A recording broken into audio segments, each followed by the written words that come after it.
A partir de este momento, LB80 Canal 10.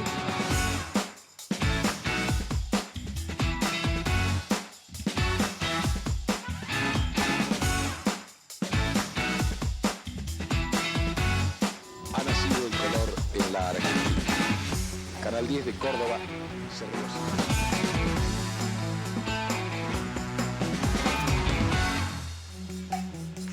¿Qué tal? ¿Cómo les va? Muy buenas tardes. ¿Cómo están ustedes? Otra vez nos volvemos a encontrar en los 60 del 10.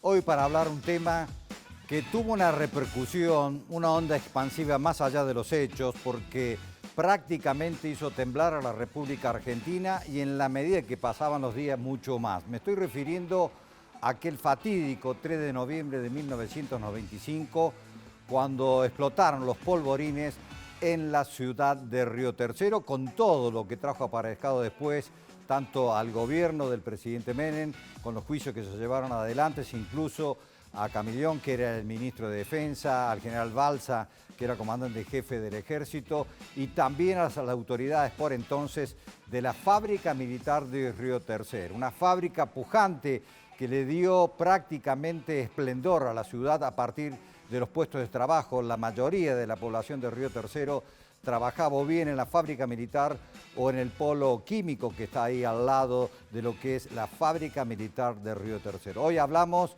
con Oscar Gijena, un poblador de Río Tercero, integrante de la Comisión de Damnificados, que viene trabajando desde aquella época, desde 1995, porque aún todavía quedan cosas pendientes frente a la justicia. Ese es el tema de hoy, las explosiones en Río Tercero.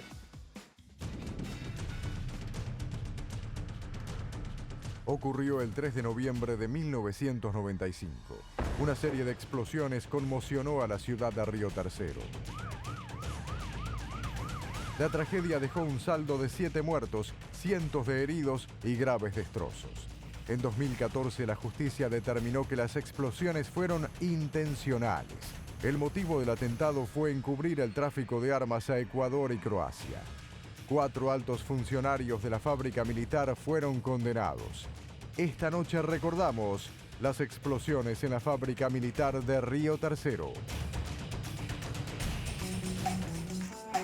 Oscar Gijena, ¿cómo te va? Muchas gracias por tu presencia, por haberte venido desde Río Tercero, así que desde ya, por tu generoso tiempo de participar de este programa. Oscar. No, Daniel, gracias a usted y a este medio, a Canal 10, por la invitación, porque bueno, siempre de alguna manera u otra nos han tenido siempre en cuenta, así que bueno, es recíproco el saludo. Bueno, vamos a comenzar. Tenemos una serie de tapes, nosotros nos tocó cubrir, estar allí como tantos medios de Córdoba, incluso del país, en la medida que se fue conociendo esta información. Pero para dar el puntapié inicial, digamos, ¿vos te acordás lo que estabas haciendo en ese momento? ¿Dónde estabas? Sí, me acuerdo totalmente, porque justo una amiga me había pedido si le podía manejar el remedio de que tenía ella, porque el chofer se lo había enfermado. Bueno, le digo, tengo unas horas de tiempo, le digo unos días, le digo así, bueno, te lo manejo.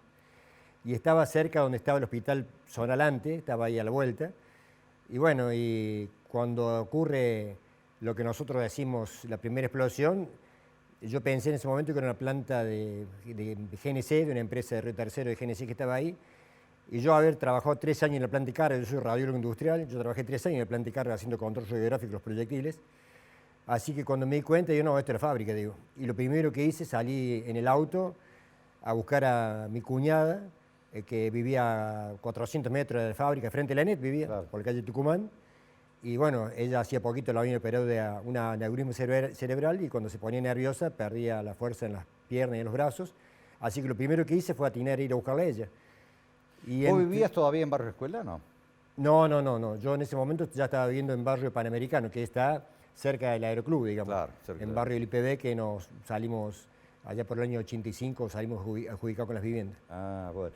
Bueno, yo te cuento cómo me entero yo. Yo fui uno de los primeros que llega, porque bueno, como vos sabés, yo viví en Río Tercero, conocí un poco la historia, incluso en el aprendizaje diario que teníamos. Yo estudiaba en la escuela Rótulo, ahí al frente de los polvorines. El frente. Pasa la calle, las vías, ese era el colegio. Yo hice la primaria ahí, terminé la primaria. Y ahí nos daban clases, incluso porque en esa época se manejaba mucho, te acordarás vos, de las sirenas. Claro. La sirena para el horario de entrada de los trabajadores, para el horario de la salida, para la merienda, pero además se llamaban así los bomberos voluntarios. Y me acuerdo que nos decían tantas sirenas, tal cosa. Los bomberos que trabajaban en algún lugar sabían en qué avenida, según la sirena, en qué avenida pararse hasta que pasara el camión y los levantara. Bueno, todo ese trabajo uno lo sabe. Cuando yo empiezo a escuchar por la radio, en ese entonces yo estaba en Radio Universidad, que se comunicaban muchas llamadas cerca de donde vos estabas, porque era por el lado del 9 de julio, del Club 9 de Julio, pero hablaban de que había vibrado todo, que los vidrios se habían roto, y al ratito me doy cuenta, digo, esta es la fábrica. Así que yo cubría Casa de Gobierno. Agarré el auto y me fui. Yo fui uno de los primeros en llegar. E incluso llegar casi hasta ahí, yo había vivido a 10 cuadras de eso, o sea, conocía General Roca. Así que conocía el lugar, pero fue impactante. Y las primeras imágenes, lo que más me sorprendió es que me empiezo a encontrar ya llegando a Río Tercero, las ambulancias y la gente desesperada caminando sobre la ruta. Tenemos imagen que cubríamos en ese entonces, mira, la recordamos. Esa es la parte cuando uno íbamos entrando. Claro. A mí me dejaron dejar el auto en el Club Fábrica Militar, que entonces era lo primero que te encontrabas en y era la entrada principal al hotel, ya a la Fábrica Militar, ¿no? Bueno, toda esa gente que iba caminando desesperada, muchos incluso buscando a los hijos, porque no sabían qué había pasado. Sí. Bueno, muchos se los cargaron, se los llevaron en un auto, algunos aparecieron en Villa María, otros aparecieron en otro lado, que bueno, después se comunicaron con los padres. En esa época no había tanto celular como hay ahora, no había WhatsApp, no había nada, así que bueno, pero realmente fueron días de mucha angustia y mucho dolor, y bueno, sigue estando presente. Yo recién empecé a ver las imágenes y ya me emocionaba porque bueno, es una cuestión totalmente emotiva. Realmente los que somos nacidos, creo, en Río Tercero, y yo que trabajé 3 años en la planta de carga, digo siempre, o ha sido un milagro o una cuestión de suerte o de azar, para los que no son creyentes, de que haya habido 7 muertos, porque de esos proyectiles que se ven por ahí tirados, que son de los 155 milímetros, esos proyectiles tienen entre 7,5 kilos y 8 kilos de trotil tenían, y pesaban entre 42 kilos, 444 kilos. Entonces, esos proyectiles, si hubieran tenido espoleta o si hubieran volado o explotado, bueno, hoy no sé yo si estaría contándote esta historia o partecita de esta historia que vivimos todos los ritercerenses. Claro, porque además si uno ve y hace el análisis posterior, porque se encontraban por todos lados. Entonces uno dijera, no, mira, se centralizó al frente de los polvorines, en las primeras cuadras. Podría haber desaparecido la ciudad si hubiese tenido espoleta y hubiese tenido detonador esos proyectiles, porque fue impresionante. A mí lo que más me llamaba la atención, lo impactante, fue ver esas calles que veíamos ahí, que era una cosa que uno no podía creer. Y obviamente lo primero que hice fue ir a donde yo había vivido, que era a 10 cuadras. Ver la casa destrozada donde había sido mi infancia realmente fue, y de los vecinos, ¿no? Y pensaba que incluso cuando estábamos en los recreos, nosotros a veces jugábamos casi al frente, ahí donde eran los polvorines, porque eran unas montañas de pasto, y que los chicos jugábamos ahí. Fue una cosa, como vos decís, es milagroso pensar con semejante explosión que solamente haya fallecido 7 personas, ¿no? Por suerte, digamos, es un poco lo que después generó también la duda, si había sido o no, cómo fue eso, hubo aviso. Si bien se habla de que, como eso fue a 8:53, a las 9 tenían la merienda, los trabajadores, el descanso, es que salen de esa parte, quizás eso también haya sido... Sí, y en ese momento en la planta de carga estaban trabajando únicamente 18 trabajadores, porque la planta de carga hace un tiempo se había cerrado. Entonces empezaban a hacer nuevamente algunos trabajos, y yo, donde se empieza a prender fuego el primer tambor, es frente a donde yo trabajaba durante 13 años, que era un tinglado con 8 columnas y techo de 2 aguas, y ahí estaba almacenado cajones con proyectiles y el residuo de trotil, de exolita, y a mí me va a caer la duda si había, porque se cargaban proyectiles con fósforo. Claro. Bueno, como yo no estaba en la fábrica en ese momento, yo no puedo aseverar que había bueno, pero residuo de fósforo. Era muy probable, porque yo me acuerdo, ese día deambulé todo, desde las 8:30 de la mañana, 9, hasta la noche. Y fueron explosiones. que nos habíamos puesto un pañuelo y estaba rojo. Claro. Todos, no solamente yo. Y bueno, los médicos que estaban allí, me acuerdo a la noche, nos decían que eso era el fósforo que había en el ambiente. Sí, sí, fósforo, trotil. Porque si bien era un día de calor, Sí, sí, era un mucho día calor. de calor, de mucho calor, y generó más calor toda la explosión, pero bueno, era como si hubiese estado uno en un horno, porque realmente tenía toda la cara, los brazos Sí, sí, sí, sí. ardidos como si hubiera estado, todos los que estábamos cubriendo Todo, ahí, todo, ¿no? sí. Porque incluso como era un día de calor andábamos de manga corta, pero siempre se generó la duda si finalmente... Porque lo primero que se dijo allí fue esa chispa de la mulita que... Sí, que del raspó trabajador, uno de bueno. los- Casualmente, el doctor Ponce, que es el abogado en ese momento de ATE, Sí. que es el que representaba a los trabajadores de fábrica militar, bueno, se instala allá en Río Tercero el día 6 de noviembre, que ahí nos conocemos con él, y bueno, porque palabra más, palabra menos, los dichos del presidente de ese momento, era como que le tiraba la responsabilidad a los trabajadores. Y bueno, y había que demostrar de que los trabajadores no tenían nada que ver. Ya vamos a hablar un poco de la presencia del presidente Menem en un minuto nada más. Pero seguimos más o menos cronológicamente. Dale. Habían pasado ya un par de horas de las explosiones y la gente todavía desesperada buscando a sus familiares. Los chicos estaban en el colegio, los padres iban a buscarlos y en el colegio no había nadie. Entonces, los primeros testimonios realmente son desgarradores. Yo estaba a 6 cuadras, estaba trabajando en una casa de 2 pisos, no quedó nada. No quedó nada de la casa donde usted estaba trabajando. No quedó nada adentro, todo vidrio, puerta, televisor, computadora, todo reventado. Impresionante. Y después cuando yo salí, a 2 cuadras había en el pavimento pedazos de bala, no sé qué lo que eran, pero impresionante. Terrorífico. Tremendo. Tengo a mis nenas que se las han llevado en un auto, pero no sé en dónde están. Estaban en la escuela que está a 700. No, la nena me la mandaron sola de la escuela. Cuando pasó todo esto, cayó sola, se me descompuso. Y de ahí salgo yo a la calle, un auto me las carga, me dice, señora, se las llevo. Pero no sé en dónde están. Algo que no se puede explicar. Algo feo que no se puede explicar.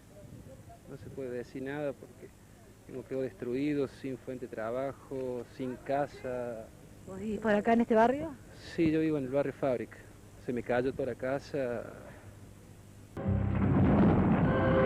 2 granadas en el garaje de mi casa, unos agujeros así en el techo.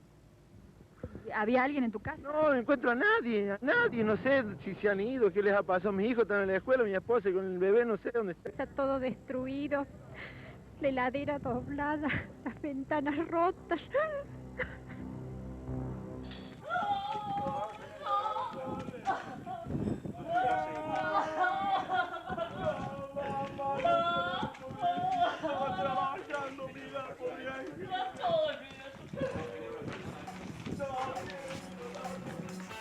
Bueno, ahí veíamos a Luz toda la espalda quemada, ¿no?